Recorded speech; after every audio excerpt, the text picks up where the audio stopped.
एक गांव में एक साधु महाराज रहते थे। साधु महाराज जहां भी जाते नाम जप पर उपदेश देते थे। साधु महाराज की नाम जप पर अगाध श्रद्धा को देखकर कई लोगों ने उनसे राम नाम की दीक्षा ली। कुछ लोग तो उनके सानिध्य में रहकर ईश्वर का अनुग्रह पाने के लिए उनके शिष्य तक बन गए। एक बार साधु महाराज शिष्यों को नाम की महिमा सुना रहे थे। तब उन्होंने कहा कि अगर श्रद्धा हो तो राम का नाम जपने मात्र से मनुष्य सभी संकट से पार हो जाता है। यह सुनकर साधु महाराज का एक शिष्य खुशी से उछल पड़ा। उसे तो मानो हर संकट से उबरने का रामबाण मिल गया।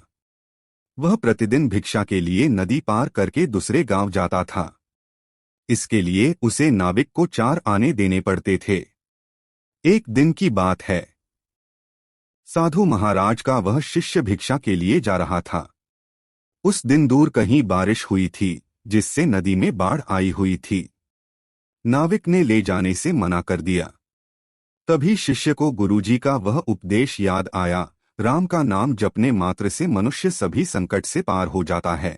शिष्य ने सोचा, अगर राम नाम से सभी संकटों से पार हुआ जा सकता है तो नदी पार करना कौन सी बड़ी बात है। लेकिन फिर भी उसे संदेह हुआ, कहीं डूब गया तो। उसने पहले गुरुजी से पूछना उचित समझा। वह वापस गुरुजी के पास गया, बोला, गुरुजी, आज तो नदी में बाढ़ आई हुई है और नाविक ने पार कराने से मना कर दिया। अब क्या करूं?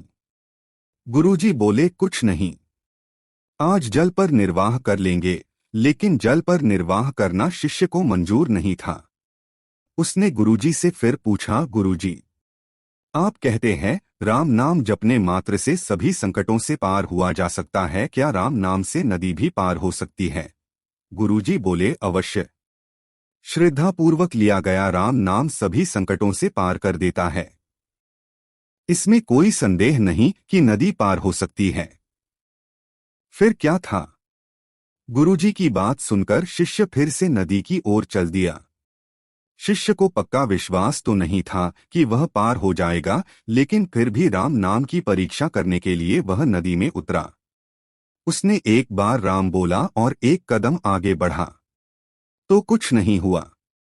2 बार राम राम कहा और आगे बढ़ा, फिर भी उसे कोई प्रभाव नहीं दिखा।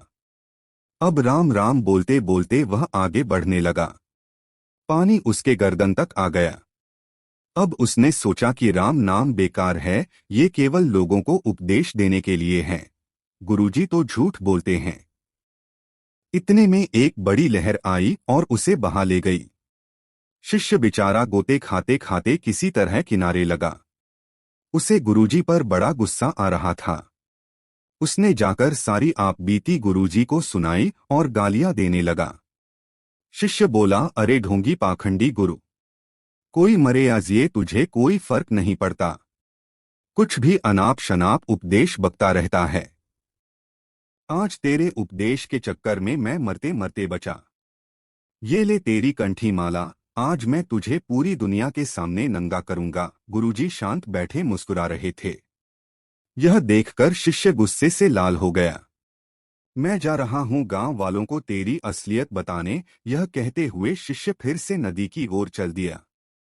पीछे पीछे गुरुजी भी चल दिए। जब नदी किनारे पहुंचे तो नदी उफान पर थी।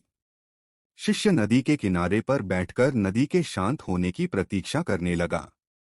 गुरुजी किनारे पर रुके बिना नदी में उतर गए। जैसे ही साधु महाराज नदी में उतरे, नदी ने रास्ता दे दिया। यह देखकर शिष्य दंग रह गया। उसे अपनी भूल समझ आ गई। वह पश्चाताप की आग में जलता हुआ नदी में कूद पड़ा।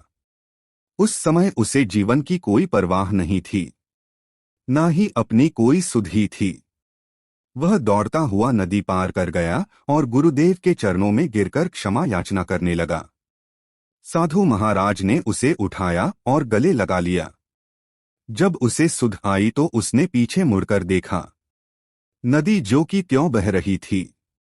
उसने आश्चर्यपूर्वक गुरुजी से पूछा, गुरुजी, ये क्या रहस्य है? जब मैंने राम नाम जपा था तब नदी पार नहीं कर पाया, और अब जबकि मैंने कुछ नहीं जपा फिर भी नदी पार हो गई। ऐसा क्यों? गुरुजी बोले, वत्स, सब श्रद्धा का चमत्कार है। नाम तो श्रद्धा को साधने का जरिया मात्र है। तुम राम कहो या कृष्ण, उससे कोई फर्क नहीं पड़ता। अगर श्रद्धा है तो तुम्हारा कोई भी नाम या विचार तुम्हें संकटों से पार कर सकता है, और यदि श्रद्धा नहीं है तो सारे नाम बेकार है। गुरुजी आगे बोले, जब तुम पहली बार नदी पार कर रहे थे उस समय तुम्हें नाम में श्रद्धा नहीं, संदेह था। लेकिन अब जब तुमने उसी नाम से मुझे पार होते देखा तो तुम्हें अपनी भूल का एहसास हो गया और तुमने अपने जीवन की परवाह किए बिना समर्पण कर दिया। यही श्रद्धा है। जब श्रेष्ठता से प्रेम, ईश्वर से प्रेम हमारे अंतःकरण में उमड़ पड़े तो समझो श्रद्धा का प्राकट्य हो चुका है। अब आपका इष्ट नाम सार्थक है। श्रद्धा और समर्पण के साथ ही नाम की सार्थकता है।